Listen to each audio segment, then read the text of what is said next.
సినీ నటుడు మంచు మోహన్ బాబు మరో వివాదంలో చిక్కుకున్నట్లు తెలుస్తోంది. అయితే కుటుంబంలో చెలరేగిన గొడవలు సద్దుమణిగాయని అనుకుంటూ ఉండగానే మోహన్ బాబు యూనివర్సిటీలో అవకతవకలపై ఉన్నత విద్యామండలి నుంచి సమస్య ఎదురైంది. విద్యార్థుల నుంచి అక్రమంగా వసూలు చేసిన 26 కోట్ల రూపాయలు వారికి తిరిగి చెల్లించాలని ఆదేశించింది.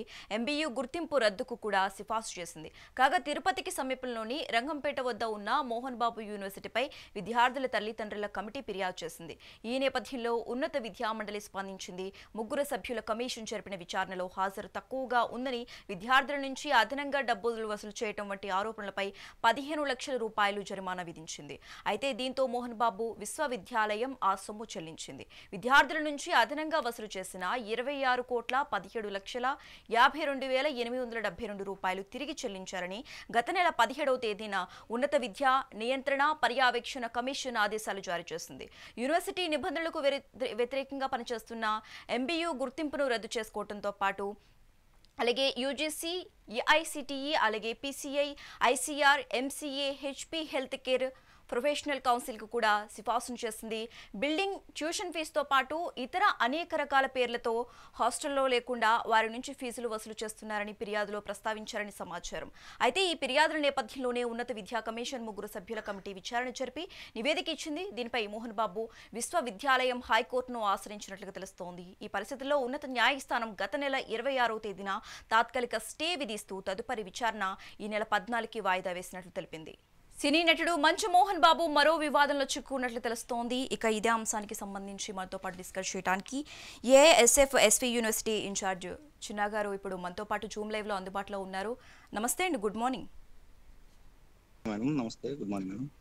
మోహన్ బాబు యూనివర్సిటీలో ఈ అవకతవకలు జరిగాయని తెలుస్తోంది. అసలు ఏంటి మోహన్ బాబు యూనివర్సిటీలో ఏం జరుగుతుందంటారు సార్?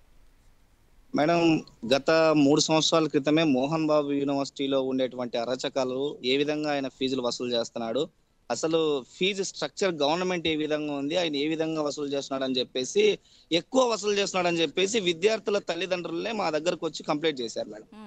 అయితే మేము అక్కడ ఏం జరుగుతుందో చూద్దామని చెప్పేసి దాదాపు ఏఐఎస్ఎఫ్ క్యాడర్ మొత్తం, చిత్తూరు జిల్లాలో ఉండే క్యాడర్ మొత్తం తీసుకొచ్చి బాధిత విద్యార్థుల తల్లిదండ్రులను తీసుకెళ్లి అక్కడ మోహన్ బాబు యూనివర్సిటీ దగ్గరికి వెళ్ళాం మేడం.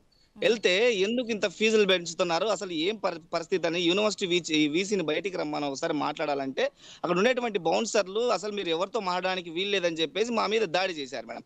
దాడి చేసి అక్కడే ఉండేటువంటి police station, Chandragiri police station లో మా మీద కంప్లైంట్లు కూడా పెట్టారు.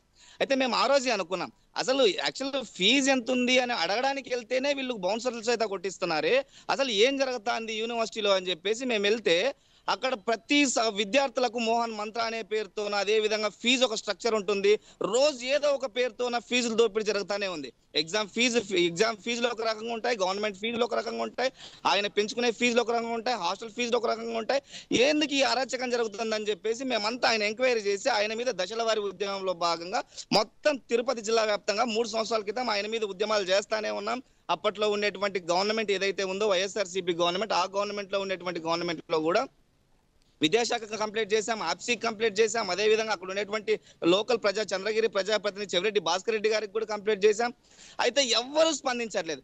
ఎందుకు ఈ గవర్నమెంట్ లో ఎందుకు స్పందించట్లేదు? మోహన్ బాబు గారు ఇన్ని అరాచకాలు చేస్తున్నప్పటికీ, విద్యార్థులను హింసించి వేధిస్తున్నప్పటికీ ఎందుకు ఇంత జరుగుతా ఉందంటే, తీరా చూస్తే ఆయన ఏమంటాడు మోహన్ బాబు గారు, మీరు ఎవరికైనా చెప్పుకోండి, నేను జగన్మోహన్ రెడ్డి గారి బంధువును, మమ్మల్ని ఎవరు ఏం చేయలేరని చెప్పేసి అన్నారు. తర్వాత మేము వచ్చేసి మళ్ళీ ఆఫీస్ లో వచ్చేసి మేము ప్రెస్ మీట్ పెడితే మాకు మంచు మనోజ్ గారు కాల్ చేశారు మేడం. మంచు మనోజ్ గారు ఎక్స్ లో ట్వీట్ చేసి మంచు మనోజ్ గారు మాట్లాడారు, దయచేసి ఏఐఎస్ఎఫ్ అనే విద్యార్థి సంఘం మిత్రులారా, దయచేసి నా దృష్టికి కూడా మా కళాశాలలో, మా యూనివర్సిటీలో ఎక్కువ ఫీజులు వసూలు చేస్తున్నారని చెప్పేసి పేరెంట్స్ నాకు దృష్టికి కూడా వచ్చింది. నేను దీన్ని సద్దుమునిగే ప్రయత్నాలు చేస్తాను, అలాంటివి ఏమైనా ఉంటే నేను యాక్షన్ తీసుకుంటామని చెప్పారు. అంతలోపే ఇంకా మోహన్ బాబు గారు, ఆయన మనోజ్ గారు ఇట్లా, ఒకవేళ మనోజ్ గారు కూడా మా దగ్గర నుంచి ఫీజులు బయట పెడితే ప్రపంచమంతా నమ్మే పరిస్థితి ఉంటుంది కదా అని చెప్పేసి, తర్వాత జరిగినటువంటి గొడవలు ఏం జరిగాయో మనం అందరం, ప్రపంచమంతా, యావత్ ప్రపంచం చూసినటువంటి విషయం మేడం. అయితే మోహన్ బాబు గారి మీద ఈ గవర్నమెంట్ 26,17,000 అని చెప్పేసి ఆప్సీ హైకోర్టు మొట్టికాయలు వేసినప్పటికీ కేవలం 26 లక్షలే కాదు మేడం, 200 కోట్ల పైగా, 26 కోట్లే కాదు మేడం, 200 కోట్ల పైగా ఉంటుంది ఆయన అవినీతి. ఒకసారి సిట్టింగ్ జడ్జి అక్కడికి వెళ్తే, సిట్టింగ్ జడ్జితో గానీ, అక్కడ ఉండేటువంటి యాప్సీ చైర్మన్ గానీ, సిట్టింగ్ జడ్జి యూనివర్సిటీలో విద్యార్థుల దగ్గరికి వెళ్తే ఆయన పూర్తి స్థాయి భావోగతాలు బయట పెడతాయి మేడం. ఒక విద్యార్థికి, ఫర్ ఎగ్జాంపుల్ నేనే ఒక విద్యార్థి, అక్కడ జాయిన్ అయ్యాడు మేడం. జాయిన్ అయితే ఫస్ట్ పేమెంట్ లో 80,000 కట్టాడు మేడం. 80,000 కడితే ఆ అబ్బాయిని నెక్స్ట్ డేనే ఫుల్ అమౌంట్ పే చేయమని చెప్పారు. ఆ అబ్బాయి అంత ఫీజు వాళ్ళు జాయిన్ అయ్యేటట్టు ఏం చెప్తారు, మీరు ఫస్ట్ 80,000 కట్టండి, తర్వాత నెమ్మదిగా కట్టేద్దరులే అంటారు. లేదు మేడం, కట్టిన తర్వాత అడ్మిషన్ జాయిన్ అయిన తర్వాత నెక్స్ట్ డేనే మొత్తం ఫీజు బేర్ చేయాలని చెప్పేసి ఆ అబ్బాయి టీసీ తీసుకెళ్ళి వెళ్ళాడు మేడం. టీసీ కావాలని చెప్తే ఆ అబ్బాయి కాలేజ్కి వచ్చింది 10 days కూడా రాలేదు మేడం. నెక్స్ట్ డేనే 30 లక్షలు మొత్తం ఫీజు కట్టాలా. ఏదైతే 3 లక్షలు కడితేనే మీకు టీసీ ఇస్తామని చెప్తాను. అంటే వాళ్ళ దగ్గర సర్టిఫికేట్లు పెట్టుకొని విద్యార్థులను వేధిస్తూ ఇట్లా ఎన్ని లక్షలు 10,000 మంది ఉన్నారు చెప్తారు మేడం. మేడం 15 రోజులు కాలేజ్ రాకపోతే 750 రూపాయలు మేడం, 750 రూపాయలు, 7,500 రూపాయలు అమౌంట్ తీసుకుంటారు మేడం. అట్లా 7,500 ఇంటూ 10,000 మంది మేడం. ఎంతమంది దగ్గర ఇలాంటి వసూలు చేస్తున్నాడు? మేము దీని మీద అప్పటికే కంప్లైంట్లు పెట్టాం, ఎన్నో ఉద్యమాలు చేశాం. ఫైనల్ గా ఈ గవర్నమెంట్ స్పందించినందుకు చాలా సంతోషం పడుతున్నాం మేడం ఈ విషయం మీద. ఇక్కడ మనకి ప్రధానంగా ఒక అంశం అండి, విద్యార్థుల నుంచి అదనంగా వసూలు చేశారు అంటున్నారు. 26,52,52,872 రూపాయలు తిరిగి చెల్లించాలని గత నెల 17వ తేదీన ఉన్నత విద్యా మండలి నియంత్రణ కూడా చేయడం జరిగింది. అయితే కమిషన్ ఆదేశాలు కూడా జారీ చేయడం కూడా జరిగింది. మరి తిరిగి ఇస్తారంటారా ఇంత అమౌంట్? మేడం నాకు తెలిసి మేడం ఆయన తిరిగి ఇవ్వడానికి దీంట్లో మేడం ఏదైతే గవర్నమెంట్ యాక్షన్ తీసుకోయిందో దీన్ని మేము స్వాగతిస్తున్నాం మేడం.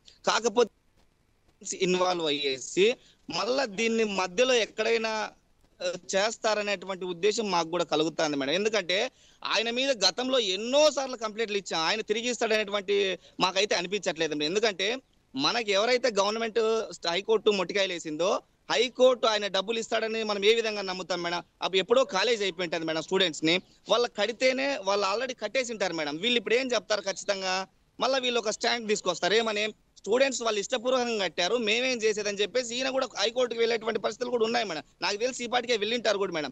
ఈయన ఇస్తాడు అనేటువంటిది నాకు తెలిసి అయితే అవాస్తవం మేడం. ఖచ్చితంగా ఆయన విద్యార్థులకు తిరిగి డబ్బులు చెల్లించాలి. ఎందుకంటే మేడం ఈయన 2019లో అదే తెలుగుదేశం పార్టీ అధికారంలో ఉన్నప్పుడు ఫీజు రియంబర్స్మెంట్ రాలేదని చెప్పేసి ఈయన ఏం చేశాడు, రోడ్ల మీదకి ఒక 500 మంది విద్యార్థులను ఎక్కేసి రోడ్ల మీదకి ఎక్కేసి నాకు ఫీజు రియంబర్స్మెంట్ అని ధర్నాలు చేశాడు మేడం. మేడం దాదాపు మేడం 2022 నుంచి 23, 23, 24, 24, 25 అకాడమిక్ ఇయర్ లో ఈయన 26,17,00,000 అని చెప్పారు మేడం. మేడం గతంలో 5 సంవత్సరాలు మేడం, అంతకు ముందు ఉన్నటువంటి 5 సంవత్సరాలు కూడా దాని మీద కూడా ఎంక్వైరీ చేయాలి మేడం. ఆయన 2019లో ఫీజు రియంబర్స్మెంట్ కోసం అని చెప్పేసి రాలేదని రోడ్లు ఎక్కాడు. మళ్ళీ ఇప్పుడు పేరెంట్స్ ఫీజు కట్టినటువంటి ఫీజుల కోసం ఇప్పుడు పేరెంట్స్ రోడ్డు ఎక్కుతారు మేడం. రేపు ఫీజు పేరెంట్స్ ఎక్కుతారు, వాళ్ళందరికీ అందరి సమక్షంలోనే డబ్బులు చెల్లించాలి మేడం. ఆయనైతే నాకు తెలిసి ఆయన నార్మల్ గా ఉండేసి ఏదో లోపు అంతర్గతంగా ఏం చేసుకుంటాడో తెలియదు. కానీ మేమైతే ఖచ్చితంగా బాధిత విద్యార్థుల దగ్గరికి వెళ్ళేసి ఖచ్చితంగా అక్కడ కూర్చుంటాం మేడం. అక్కడ కూర్చొని ఆయన ఖచ్చితంగా ఫీజు 15 రోజుల్లో చెల్లించాలని చెప్పారు. ఆయన ఖచ్చితంగా చెల్లించాలని చెప్పేసి మేము కూడా అక్కడికి వెళ్తాం మేడం. అందరిని తీసుకెళ్లాలని మేము కూడా నిర్ణయించుకున్నాం మేడం. అంటే యూనివర్సిటీ గుర్తింపును రద్దు చేయాలని ఉన్నత విద్యా కమిషన్ ఏపీ ప్రభుత్వానికి సిఫార్సు చేసింది. అయితే ఇందులో భాగంగానే యూనివర్సిటీని రద్దు చేసే అవకాశం ఉంది అంటారా ఖచ్చితంగా? మేడం ఖచ్చితంగా యూనివర్సిటీ గుర్తింపును రద్దు చేయాలి. యూనివర్సిటీని అసలు లైసెన్సే ఇవ్వకూడదు మేడం. ఎందుకంటే దాన్ని సీజ్ చేసేయాలి కాలేజీని. ఎందుకంటే మేడం అక్కడ చదువుకుందామని వెళ్తే మేడం అక్కడ చదువు కంటే కరికులం యాక్టివిటీసే ఎక్కువ ఉంటాయి మేడం. మేడం ఏదో ఒక సాకు చెప్పేసి ఫీజులు తీసుకుంటారు మేడం. ఒక విద్యార్థి పేరెంట్ ఫీజు కట్టడానికి డైరెక్ట్ యాక్సెస్ ఉంటుందండి మేడం. విద్యార్థి లోపలికి ఎంటర్ అయిన తర్వాత 3 అక్కడ ఎంక్వైరీ ఉంటుంది మేడం. ఎంక్వైరీలో ఏం చెప్తారు, వీళ్ళు ఒక ఐడి కార్డు ఇస్తారు. ఐడి కార్డుని స్కాన్ తీసుకొని సంబంధిత అధికారుల దగ్గరికి వెళ్ళాలని ట్రై చేస్తారు మేడం. అంటే ఎవరైనా హెచ్ఓడిని కలవాలన్నా లేదన్నా ఫీజు కన్సల్టెంట్ ఎవరికైనా ఫీజు కట్టాలని వాళ్ళకి కాల్ చేస్తారు మేడం. అక్కడ ఎంక్వైరీ వాళ్ళు ఇట్లా మిమ్మల్ని కలవడానికి వస్తున్నారు, మీరు ఉన్నారా, అందుబాటులో ఉన్నారా లేదంటే ఫీజు కట్టడానికి అయితే అందుబాటులో ఉంటారట మేడం. ఫీజు నార్మల్ గా పేరెంట్స్ ఎందుకు ఇంత ఫీజు అని అడగడానికి పోతే అందుబాటులో ఉంటారన్నమాట. అక్కడ బౌన్సర్లు ఉంటారు మేడం. గేట్ దగ్గరే ముందే బౌన్సర్లు మేడం. మేడం దేశంలో రాష్ట్రంలో ఏ ప్రైవేట్ ఇన్స్టిట్యూషన్ లోనైనా ఏ గవర్నమెంట్ ఇన్స్టిట్యూషన్ లోనైనా ఎక్కడైనా బౌన్సర్లు పెట్టే సంస్కృతి ఉందా మేడం? ప్రశ్నిస్తే దాడులు చేస్తారా మేడం? ఆయన ఏమన్నా ఈ ఇన్స్టిట్యూషన్ ని నడుపుతా ఉన్నాడా, లేకపోతే రౌడీజం చేసి ఏదన్నా కాలేజీలో జాయిన్ అవ్వండి, జాయిన్ కాకపోతే మీరు ఒకసారి జాయిన్ అయిన తర్వాత మీరు ఏమన్నా ప్రశ్నిస్తే ఫీజులు ఉన్నాయని ప్రశ్నిస్తే బౌన్సర్తో కొట్టిస్తాడా మేడం? ఆయన రౌడిజం చేస్తున్నాడా విద్య? మళ్ళీ ఆయన ఏమన్నంటే నేను 25% ఉచిత విద్యను అందిస్తున్నాడు. ఎక్కడ ఉచిత విద్యను అందిస్తున్నాడు మేడం? ఎక్కడ ఇస్తున్నాడు? ఎస్సీ ఎస్టీ బీసీ మైనార్టీలకు ఉచిత విద్యను అందిస్తున్నాడు మేడం. ఆయన చెప్పేవన్నీ శ్రీరంగ నిధులు, చేసేవన్నీ దొంగ పనులు మేడం. ఒక్కరికి కూడా ఫ్రీ అడ్మిషన్ లేదు మేడం. ఎంబీ యూనివర్సిటీలో ఒక్కరికి కూడా ఫ్రీ అడ్మిషన్ అనేదే లేదు. మేము గత ఎన్నో సంవత్సరాల నుంచి మా మొర ఆలకిస్తూనే ఉన్నాం. ఒకసారి వినండి అయ్యా, అక్కడ మొత్తం దోపిడీ తప్ప ఎడ్యుకేషన్ ఏమీ లేదు. ఒకసారి ఆలోచించండి అని చెప్తున్నాం. ఆయనకి ఏమంటే పెద్ద పెద్ద పొలిటీషియన్స్ నా చేతుల్లో ఉన్నారులే, నేను ఏం చేసినా చెల్లుతుందిలే అనేటువంటిది సంస్కారం ఆయనకుంది. ఆయన నిజ జీవితంలో హీరోగా చేస్తాడు కానీ, నిజ జీవితంలో ఆయన సినిమా జీవితంలో హీరోగా చేస్తాడు కానీ, నిజ జీవితంలో పెద్ద రౌడీ మేడం. ఆయన ఆ రంగంపేటను పూర్తిగా రౌడీపేటగా మార్చేశాడు. అక్కడ బయట మేడం ఒక హాస్టల్ మేడం, ఆయన ఫ్రీ ఎడ్యుకేషన్ ఇస్తున్నానంటున్నాడు కదా మేడం. ఆయన దగ్గర ఫ్రీ ఎడ్యుకేషన్ ఒకవేళ ఆయన షిరిడి సాయిబాబా మంచి దైవభక్తుడు అని చెప్తాడు మేడం. ఒకవేళ ఆయనకు నిజంగా విద్యను బోధించాల్సినటువంటి అవసరమే ఉంటే, ఆయన ఇదే కలియుగ వెంకటేశ్వర స్వామి టిటిడి డిగ్రీ కాలేజీలో ఆయన ఫ్రీ ఎడ్యుకేషన్ చదివాడు కదా మేడం. పిల్లల మీద ఆయనకు అంత శ్రద్ధ ఉంటే మేడం హాస్టల్ ఫ్రీ ఎడ్యుకేషన్ ఇవ్వమని మేడం. ఒక పెద్ద హాస్టల్ నిర్మించి అక్కడ చదువుకున్న వాళ్ళందరికీ ఫ్రీ ఎడ్యుకేషన్ ఫ్రీ మెస్ ఇవ్వమని మేడం. టీటీడీ నుంచి ప్రసాదం వస్తే అన్నం జరుగుతుంది కదా మేడం. ఆ అన్నాన్ని అందరు కళ్ళకు అద్దుకొని తింటారు కదా, విద్యార్థులు కూడా తింటారు మేడం. ఆయన తిన్నట్టే తింటారు కదా మేడం. ఫ్రీ ఇవ్వమని మేడం. మరి ఆయన హాస్టల్ ఫీజు ఎంత ఉందో తెలుసా మేడం? హాస్టల్ అడ్మిషన్ ఫీజు ఎంత ఉందో తెలుసు మేడం? ఆ అడ్మిషన్ జాయిన్ అవ్వక జాయిన్ అవ్వదని బయట హాస్టల్కి వెళ్తే అక్కడ కూడా ఈయనకి కమిషన్లు ఇవ్వాలి మేడం. బయట కొట్లు ఉంటాయి కదా మేడం, మామూలు స్ట్రీట్ ఫుడ్స్ ఉంటాయి కదా, ఆ స్ట్రీట్ ఫుడ్ లో ఈయన ఫోటో పెట్టుకోవాలి, అక్కడ దానికి కూడా కమిషన్ ఇవ్వాలి. ఏంది ఈయన విద్యా సంస్థలు నడుపుతున్నాడా లేకపోతే రౌడిజం చేస్తున్నాడా? విద్యా సంస్థల పేరుతో దోపిడీ దౌర్జన్యం తప్ప ఆయన ఏమి చేయట్లేదు మేడం. అక్కడ వెంటనే దాన్ని సీజ్ చేయాలి, దాని లైసెన్సులు రద్దు చేయాలి. విద్యార్థుల భవిష్యత్తు అంధకారంలో పడుతుందని ఏ మాత్రం దిగులు పడాల్సిన అవసరం లేదు మేడం. గవర్నమెంట్ అనుకుంటే చరిత్ర కలిగినటువంటి ఎస్వి యూనివర్సిటీ ఉంది మేడం, దాని కింద అఫిలియేటెడ్ గా చేసి విద్యార్థులందరినీ ఇక్కడ మెర్జ్ చేసి మంచి విద్యా బుద్ధులు ఇక్కడే నేర్పించవచ్చు మేడం. 400 మంది ప్రొఫెసర్లు ఉన్నారు శ్రీ వెంకటేశ్వర విశ్వవిద్యాలయంలో. ఇలాంటి విశ్వవిద్యాలయంలో విద్యను అభ్యసించే గవర్నమెంట్ ఇస్తాంది మేడం. ప్రొఫెసర్లకు జీతాలు గవర్నమెంట్ ఇస్తాంది. గవర్నమెంట్ పిల్లలందరినీ ఇక్కడ జాయిన్ అయితే పిల్లలకు మంచి ఎడ్యుకేషన్ దొరుకుతుంది. అక్కడ ఆత్మహత్యలు, విద్యార్థుల ఆత్మహత్యలు, ఘోషలు, ముక్కు పిండి జలగలాగా వసూలు చేస్తున్నారు మేడం విద్యార్థుల తల్లిదండ్రుల కష్టార్జితాన్ని.